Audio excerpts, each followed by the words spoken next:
Before we get into today's show, let me tell you about the latest deal from Mike Lindell, MyPillow. Once again, the big box stores have canceled their orders simply because they don't agree with Mike Lindell's politics. They don't like it because he supports President Trump. Well, he's going to pass that savings on to you. No more middleman. And boy, does he have some great deals on the Giza Dream Sheets and the Percal bed sheets. Listen to this. Giza Dream queen size, normally $139.98. Your wholesale price, $69.99 when you use promo code Joey. King size, only $79.99. The Percal queen size, normally $89.98. Your wholesale price, $29.98 when you use promo code Joey. Just call 1-800-893-4059 or go to MyPillow.com. Always use promo code Joey. Free shipping options available. This allotment's not going to last very long. When they're gone, they're gone.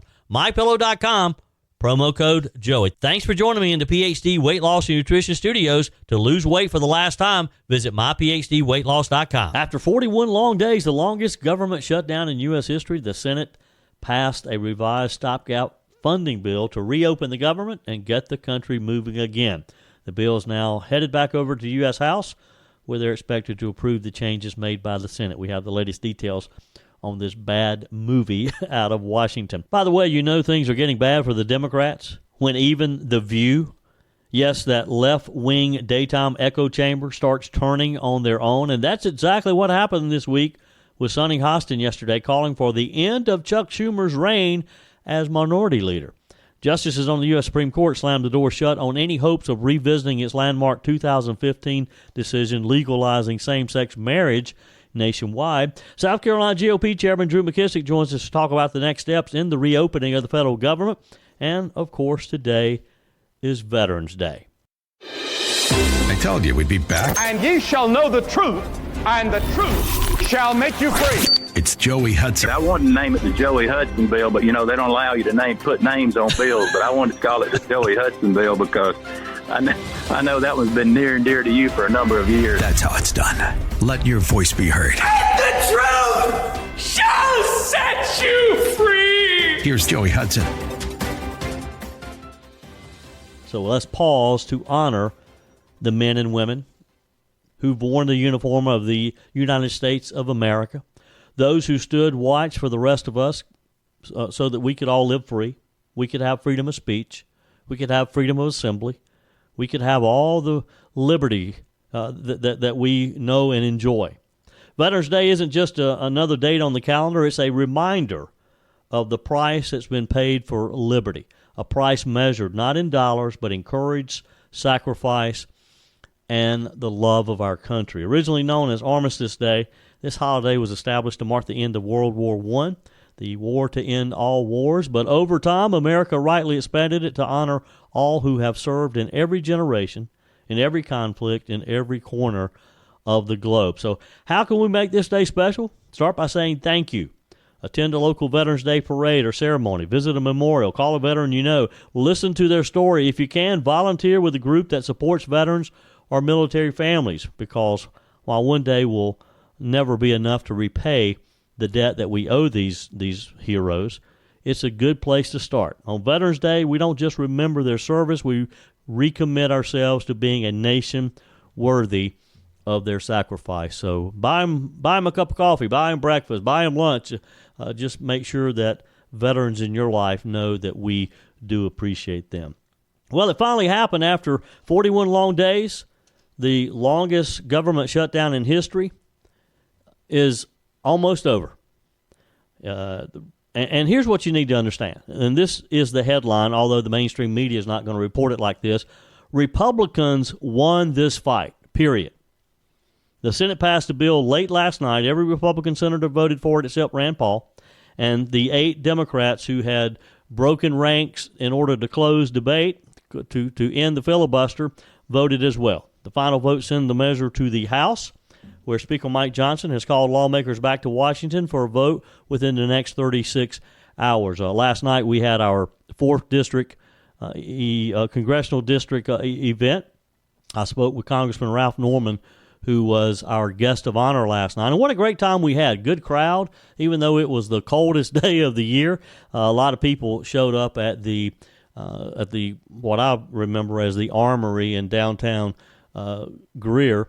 but now it's called the Cannon Center. But we had a wonderful, wonderful panel with Congressman Ralph Norman, former Senator Jim DeMint, former State Rep Adam Morgan, and we talked about faith and family and just all the important issues that we're facing today.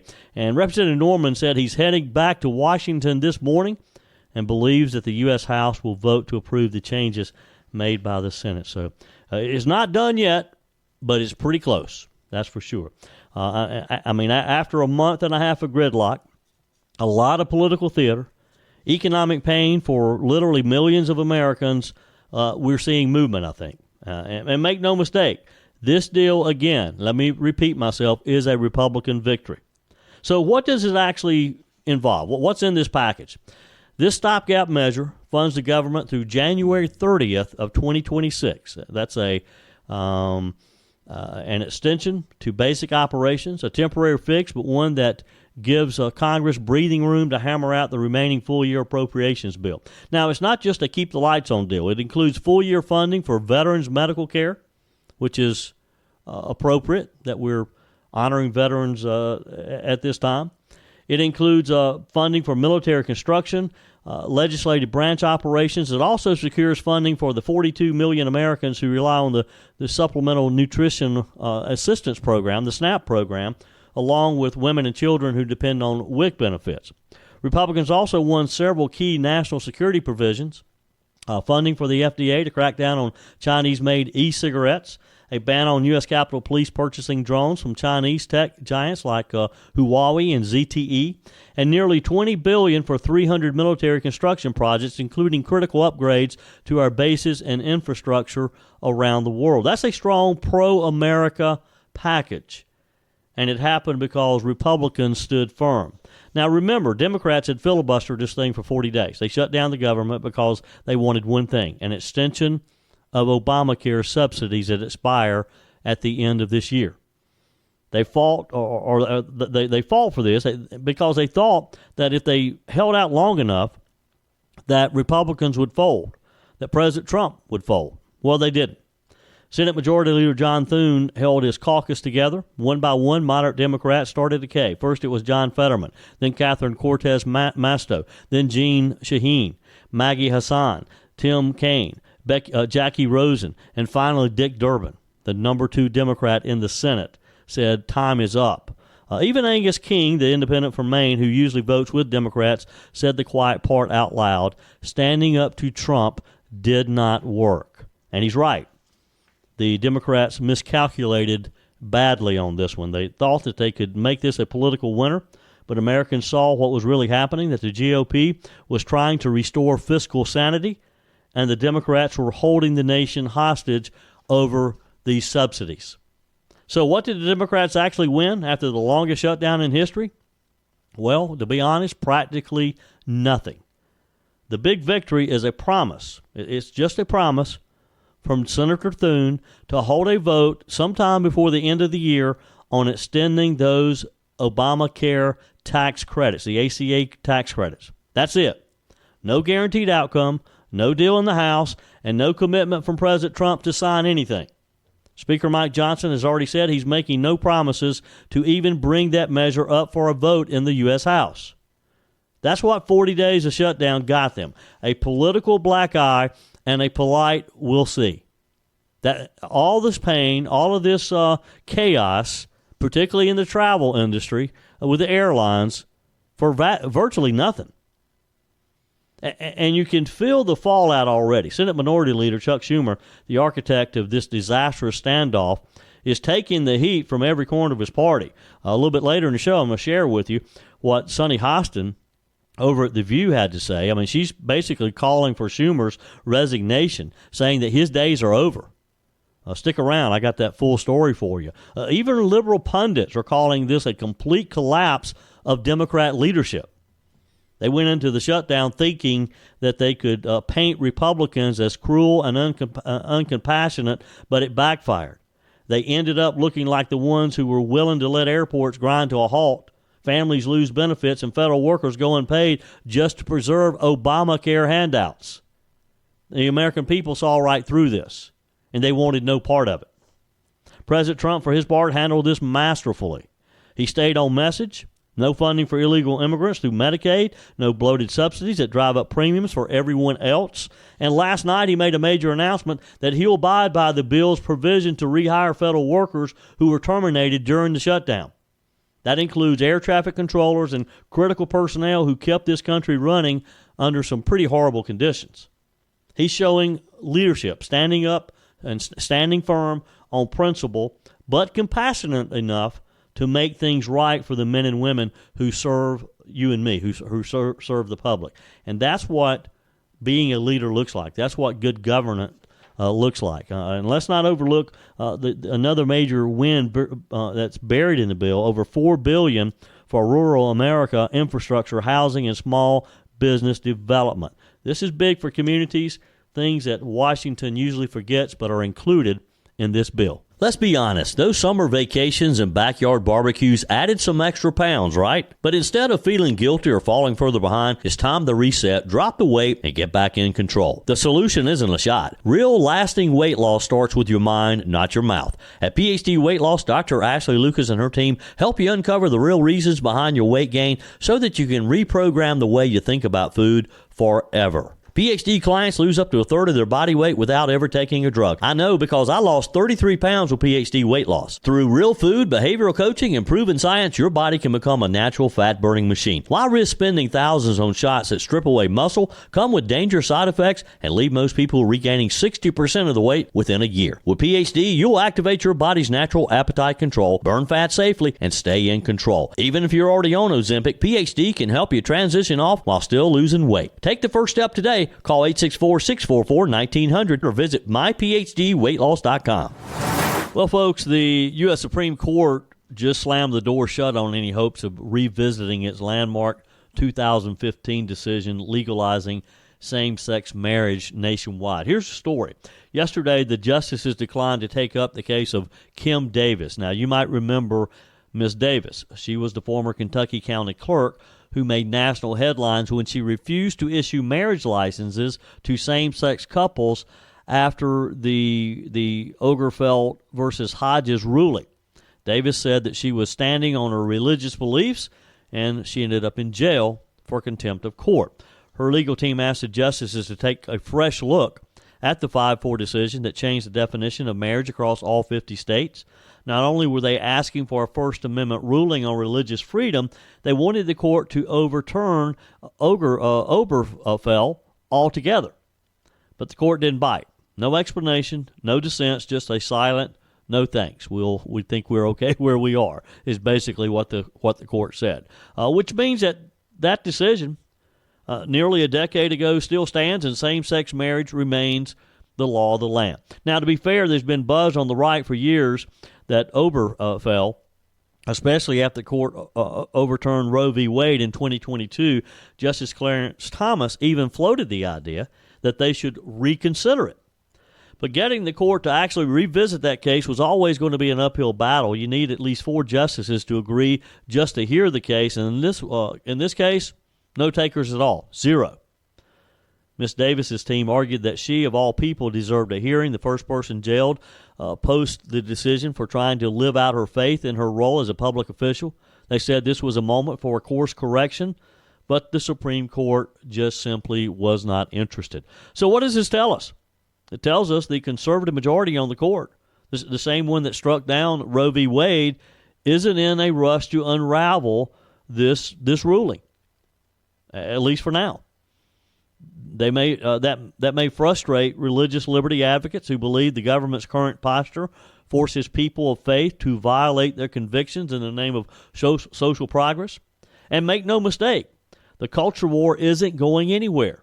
The court's calendar is packed from high-stakes political and constitutional cases, but for now, same-sex marriage stays untouched, and Kim Davis is left holding the bill over $100,000 in damages and legal fees, according to her attorneys.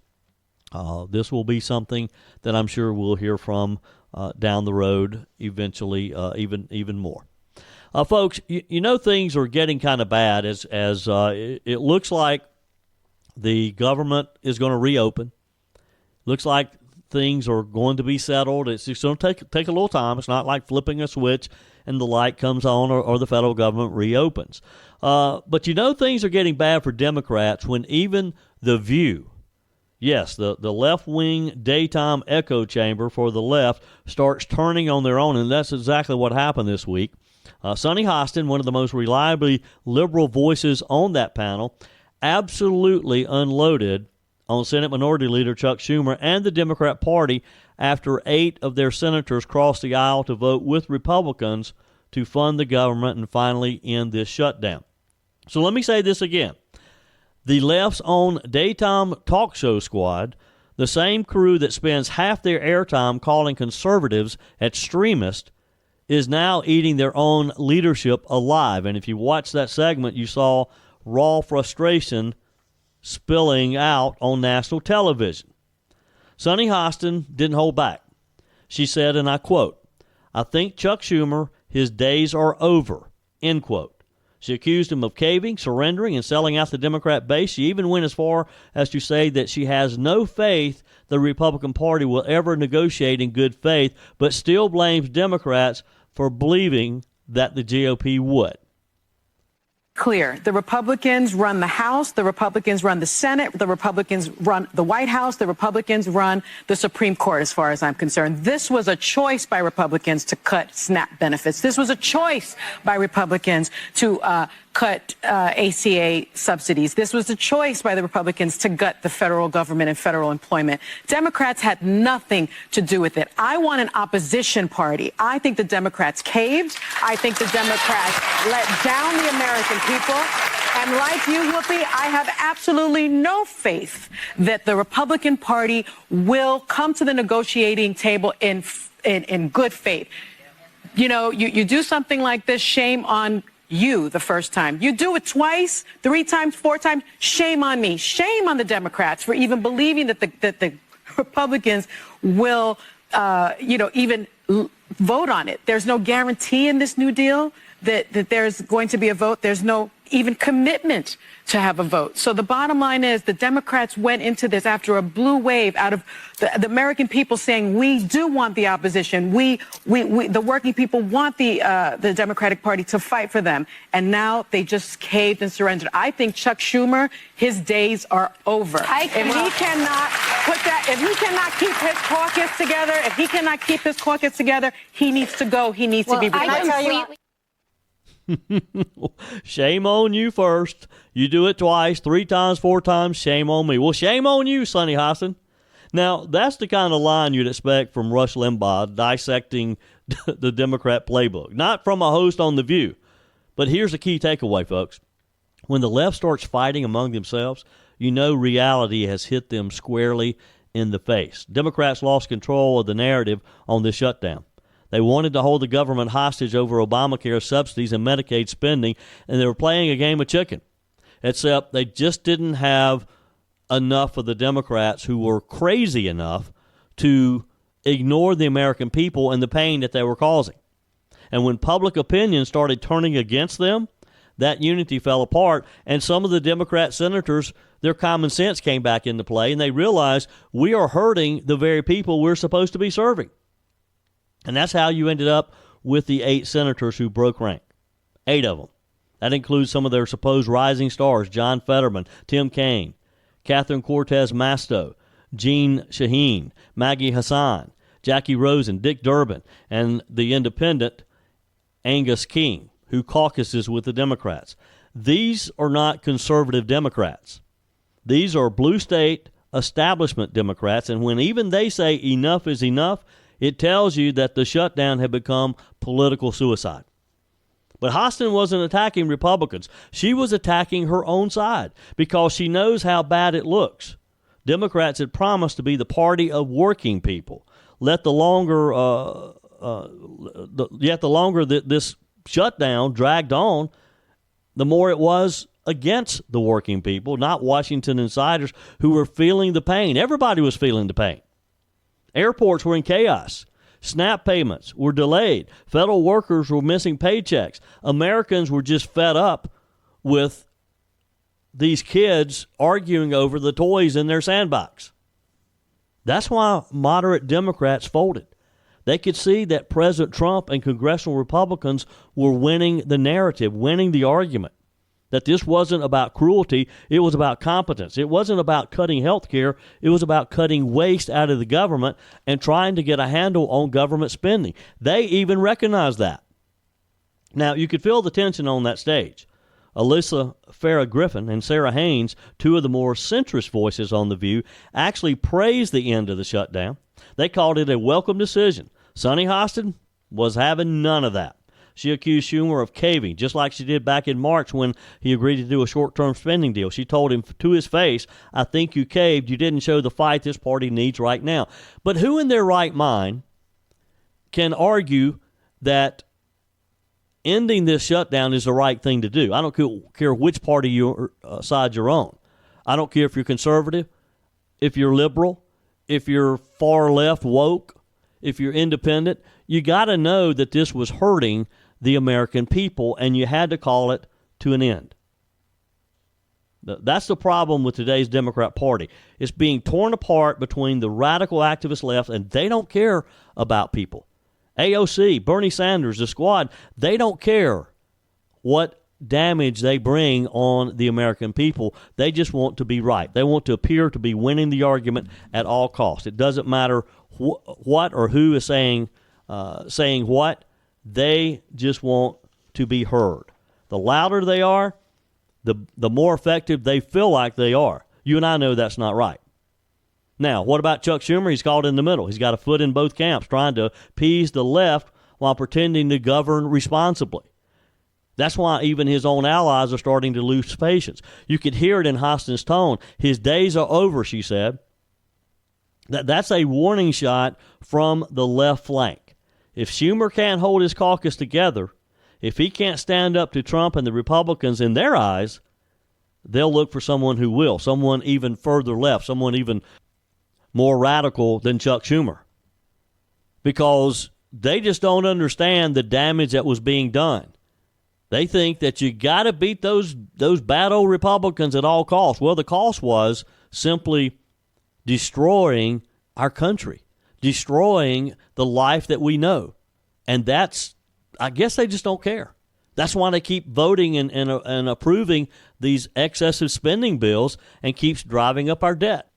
But look, Sonny Hostin probably did Chuck Schumer a big favor, because maybe the centrist Democrats will think, well, maybe he's more of us than them if they're attacking him now. Your comments are welcome on the Firmin Ford text line, 864-477-JOEY. That's 864-477-5639. Email's always welcome, joey@joeyhudson.com. Speaking of the Firmin Ford text line, it's never been more important to support locally run businesses owned by people who actually live here in the upstate. Let me take a minute to talk with you about our friends at Firmin Ford. If you're looking for a new vehicle, maybe a great pre-owned vehicle, one you can trust, or maybe you're looking to order that special vehicle. Either way, if you want a new one, a brand new one, or a pre-owned that you can trust, the folks at Firmin Ford, they're there to help you. Their name is on the sign because their name is on the line, because every single transaction is important to them. Jim Firmin, Matthew Firmin. They do business the right way. When you stop by, when you give them a call, or maybe when you just send them a quick email, you're always going to have access to a member of the Firmin Ford family.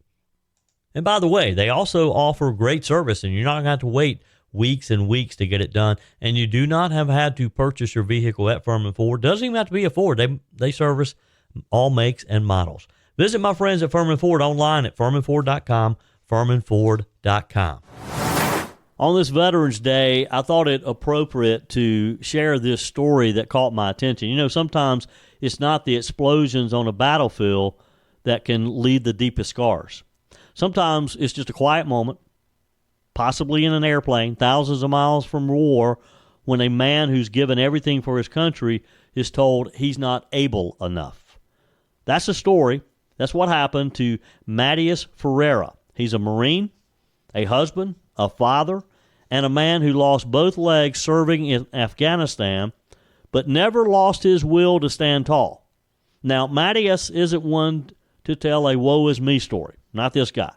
He's what you might call the definition of grit. In 2011, He stepped on an IED while serving with the Marines. When the dust cleared, he was alive. That was the good news, but barely. He had lost both legs. Many would have given up, but not this young man, not Mattias. He learned to walk again on prosthetic legs. Then he learned to run.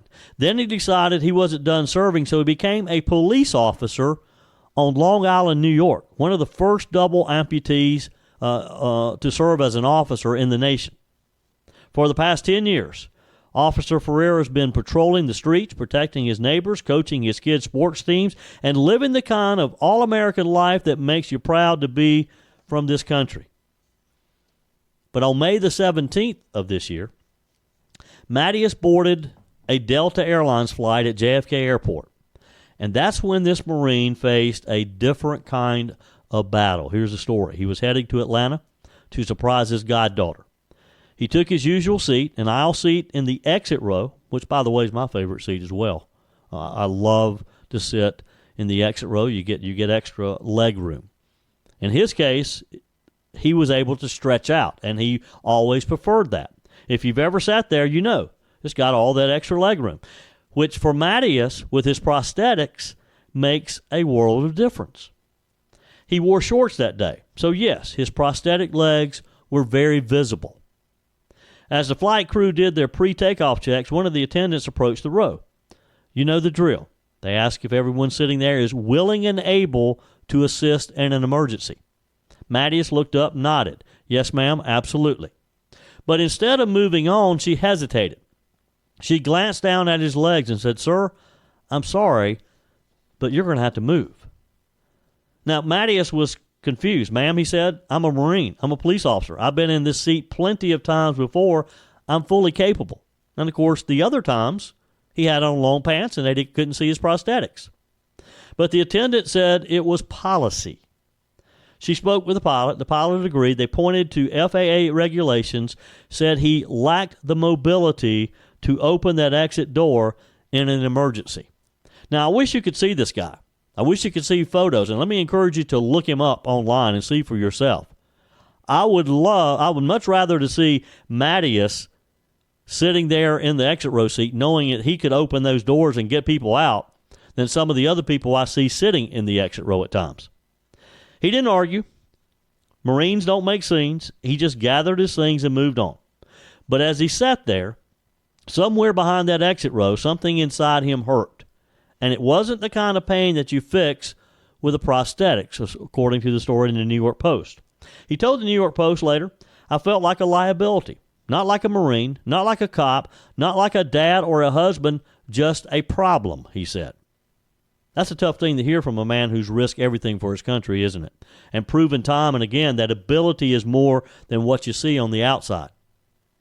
So when the flight landed, Mattias kept his cool. But days later, he decided he wasn't going to let this slide. He filed a lawsuit, not to get rich, but to make a point. He said, quote, I don't want the kids that I've worked with who have prosthetics to ever feel like they can't do something because someone said they're a liability. Now, here's where the story takes an even stranger turn. After all that, after moving him, embarrassing him, insisting it was FAA rules, Delta sent Mattias a letter. In that letter, dated May 29th, the airline admitted he was right. It said, quote, passengers using prosthetics are not prohibited from sitting in an exit row, so long as the passenger verbally communicates their willingness and ability to assist in an evacuation, they should be allowed to remain. Delta even offered him a voucher, kind of a sorry about that note for their mistake. But Mattias didn't want a free ticket. He wanted accountability. His attorney, Norman Steiner, knows that feeling all too well. Steiner himself lost part of his leg in a motorcycle accident. He said what happened to Mattias wasn't just discrimination, it was something much deeper.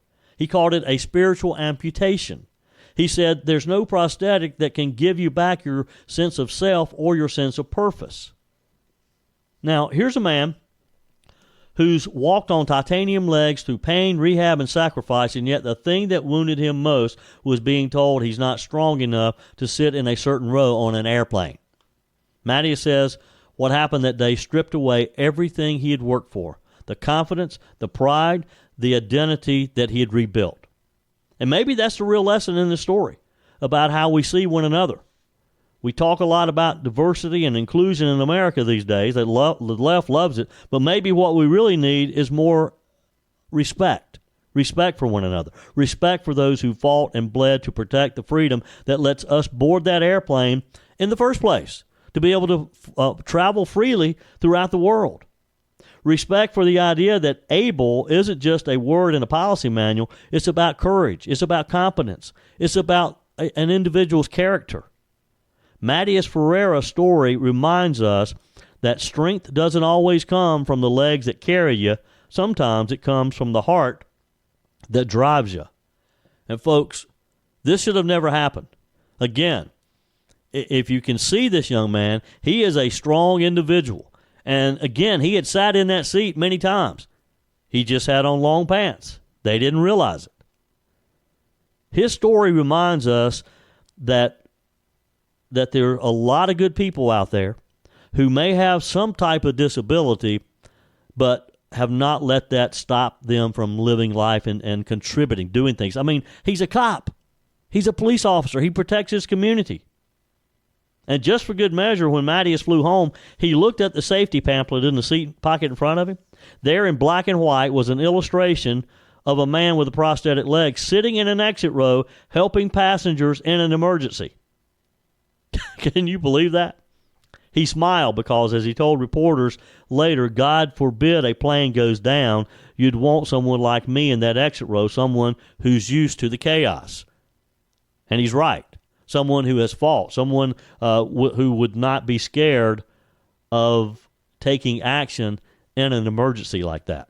So as we pause today to honor the men and women who have worn the uniform, who have served this country, we remember people like this young man, Mr. Matias, those who stood watch so the rest of us can live free. Veterans Day is not just another date on the calendar. It's a reminder of the price that's been paid for liberty, a price measured not in dollars but in courage, sacrifice, and the love of this great country of ours. Of course, one day is never enough to repay the debt we owe them, but it's a good place to start. On Veterans Day, we don't just remember their service, we recommit ourselves to being a nation worthy of their sacrifice. Join us on our guest line, Drew McKissick, chairman of the South Carolina Republican Party. So the U.S. Senate worked late last night with a 60-40 vote. So what's next? Kind of walk us through the process. Well, as I understand it, you've got a few other votes to get through, and then particularly the House, will have to concur with what the Senate does. This could all take, I think a couple of days, at the quickest before they could finalize it all. But again, of course, you got a slim Republican margin in the House. You have to assume a lot of Democrats would rather, preen versus actually vote for it because, they want to impress their base like, most of the Democrat senators did. So I doubt they'll support it. So that means that Speaker Johnson needs to wrangle all the House members to support this, and you got a very slim margin. So we'll see. I assume it'll pass. I would hope that we don't have anyone over in the House on our side who wants to make a spectacle out of themselves, but you never know. But that aside, this should be done in about 3 days, I believe, and then you move on to essentially January is when this would punt this issue to. Yeah. And hopefully by that time they've got an agreement on some other things regarding the budget so we can have some actual budget votes instead of a continuing resolution, which people need to remember. Continuing resolution continues to spend money at the previous year's level, which is Biden-era levels, which we don't want to do. So we want to eventually cut the spending. Yeah. Yeah. And Drew, correct me if I'm wrong here, but just because it appears the government's going to be reopening, that's going to take some time. You don't just flip the switch and everything goes back to normal. There's a lot of moving parts there, and it's going to take some time to get things back to normal, right? It will. It will. And, not to mention people who have, maybe gone on a vacation because they weren't getting paid. You got to get them back to work. But I would think, in terms of the most pressing parts or the things that affect people on a more immediate basis, so take air traffic controllers, for instance. this should, fix that situation relatively quickly. And, other things related to, say, military pay, things of that nature, that shouldn't be a problem. The bigger thing is, regarding the rest of the employees throughout the government, which were deemed non-essential, and how soon that all gets back, moving in a forward direction. I mean, even things like, the elements of the bureaucracy that collect business statistics, the reports we're used to getting on a regular basis and so forth. Well, those things, you can't snap your fingers and pull right back together. So in that sense, it'll take a little bit of time to get back to normal. Yep. Drew McKissick is our guest today. Back on the air traffic controllers, I read something yesterday that is a bit concerning, though, because they were interviewing, and I think it was the Epic Times, but they were interviewing one of the air traffic controller managers, and he talked about the fact that typically they may have a couple, two to five people retire each week. As a result of this, he said that a lot of people who were sort of couldn't quite decide if they wanted to retire or not, this kind of helped them make that decision. He said they were having 15 or so retire every day. So those people aren't coming back. Correct. And, that means having to advance the timeline on new employees coming in. I don't know to what degree that this has been done so far, but there's always the issue of, as we've seen sometimes in the past, of elements from the military being brought in to help with air traffic control. So that may be something that we end up, having to have as a stopgap. Sure.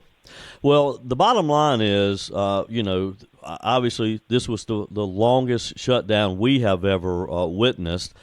There has been some pain, and it was about to get even worse with the travel situation and heading into Thanksgiving. And I think there's probably still going to be some a bit of chaos in some airports. I'm not convinced they can get things turned around this quickly with Thanksgiving just a few weeks away. But do you think the Americans are going to lay the blame at the feet of the Democrats, or is our messaging such that they're going to understand that it was the Democrats who caused this? Well, whether it is when you look at polls, and I've seen some that show Republicans and some show Democrats winning on the messaging by a few points here or there. I think the bigger story for this particular shutdown versus what we've seen in the past is the Republicans not get the overwhelming short end of the stick of the blame on this. Typically that's what happens, that it's overwhelmingly in terms of the media and the impression and so forth, no matter what the reality is on the ground, the Republicans get the blame for shutting down the government. That has not been the case this time. At best, it's been a close race in either direction, depending on what polls you're looking at, which I think that's an achievement in and of itself. And I think probably has a lot to do with, just the nature of media today being so, spread out, people having access to social media, getting their news from Twitter, et cetera, et cetera.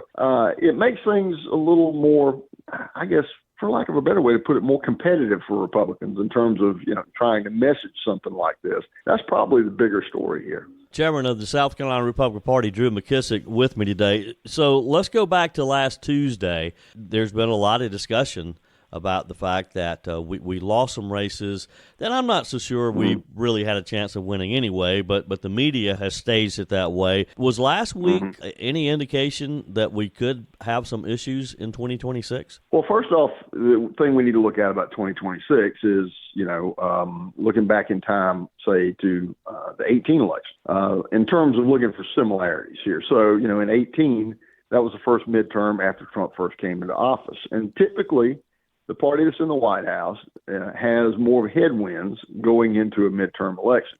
Now, this off-year cycle that we saw is sometimes less predictive of the future than it is a reaction to what had just happened in the preceding year's general election. Plus, the other point that you make is, we're talking about New York City, Virginia, and New Jersey, places that are blue at best, maybe a little bit purple in some areas. I mean, to marvel that Democrats would win these races is sort of like marveling that Mickey Mouse will win an election in Disneyland. Yep. So I mean, it's not exactly competitive territory for Republicans. Republicans have to do a really good job And, so sometimes, campaigns come up short of the messaging does, and it's very competitive. And so you have headwinds anyway. So I wouldn't look at that as being predictive of next year. What I would look at as far as next year goes is how the economy continues to trend this year and into next year. How much more is Donald Trump able to get done on his list of things that he said he would do when he got elected? Are you keeping your promises? Do people see you as keeping your promises? Yep. To me, that's going to be the biggest predictor of how next November will go. Yep. Drew McKissick, chairman of the South Carolina Republican Party, always good to have you. Have a good one. We'll talk again soon. Yes, sir. Have a good one. Now, take care.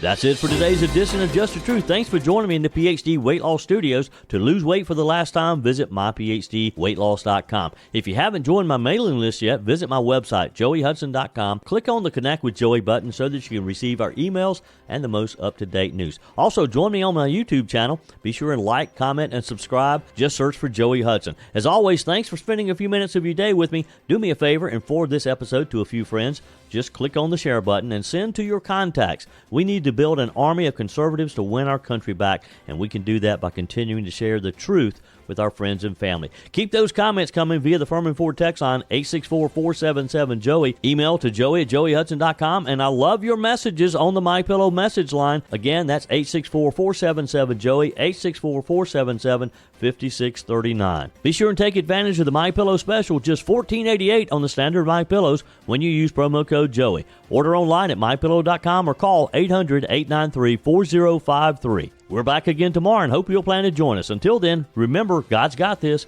He's still in control.